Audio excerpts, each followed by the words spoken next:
ગાંધીનગર ખાતે મુખ્યમંત્રી ભૂપેન્દ્ર પટેલની અધ્યક્ષતામાં મળેલી કેબિનેટની બેઠકની અંદર મહત્વના નિર્ણય લેવામાં આવ્યા છે। ત્યારે આ કેબિનેટ બેઠકને લઈને રાજ્યના કેબિનેટ અને સહપ્રવક્તા મંત્રી જીતુ વાઘાણીએ પ્રેસ કોન્ફરન્સ 3 ડિસેમ્બરના સાંજે 4 વાગે કરી હતી।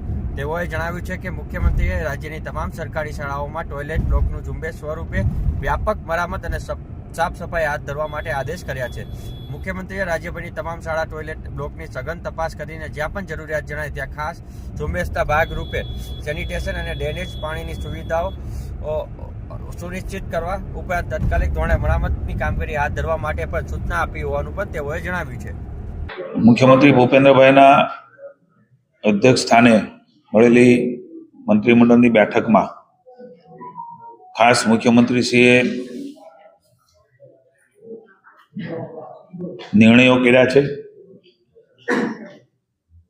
ચીફ સેક્રેટરીને સૂચનાઓ આપી છે। ખાસ કરીને સરકારી શાળાઓ એમાં ટોયલેટ બ્લોકની મરામતે સમયાંતરે થતી હોય છે, પણ વ્યાપક જરૂરિયાત હોય એની સઘન મરામત કરવા માટે એક ઝુંબેશ સ્વરૂપે તમામ માહિતીઓ એકત્રિત કરીને સ્પેશિયલ કેસમાં તરત જ એમાં સેનિટેશન હોય, ડ્રેનેજ હોય, પાણીની વ્યવસ્થા હોય, આ બધી જ વ્યવસ્થાઓ જોઈને તરત જ કરવાની સૂચના માનનીય અધ્યક્ષશ્રીએ આદેશ કર્યો છે। જરૂર પડે ત્યાં રંગરોગાન કરીને પણ એ વ્યવસ્થાઓ કરવી।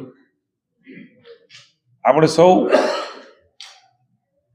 છેલ્લા ઘણી વખતથી જાણીએ છીએ કે નદી નાળામાં સાફ સફાઈ ઉપર વિશેષ ભાર મૂકીને કુવારામાં ગંદકી ભળી જતી હોય છે, તો એમાં ખાસ કરીને મુખ્યમંત્રીએ કહ્યું છે કે કોઈ એમાં કારણ હોય તો શોધીને એનો શું ઉપાય છે એ ઉપાય પણ ઝડપથી કરવામાં આવે અને સઘન ઝુંબેશ તરીકે સમગ્ર રાજ્યમાં નદી નાળામાં જે ગંદકી થાય છે એનો ઝડપથી ઉકેલ કરે, એના માટે પણ દિશા નિર્દેશ કર્યા છે।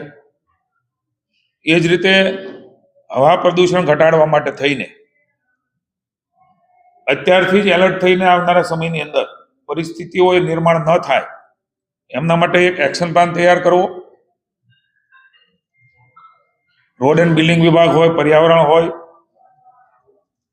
તમામ કન્સર્ટ વિભાગો છે, એ વિભાગોની સાથે મળીને એ સમય સાથે ભવિષ્યમાં ચેલેન્જીસને આપણે કંટ્રોલ કરી શકીએ એના માટે થઈને દિશા નિર્દેશ મને અધ્યક્ષશ્રીએ આપ્યા છે।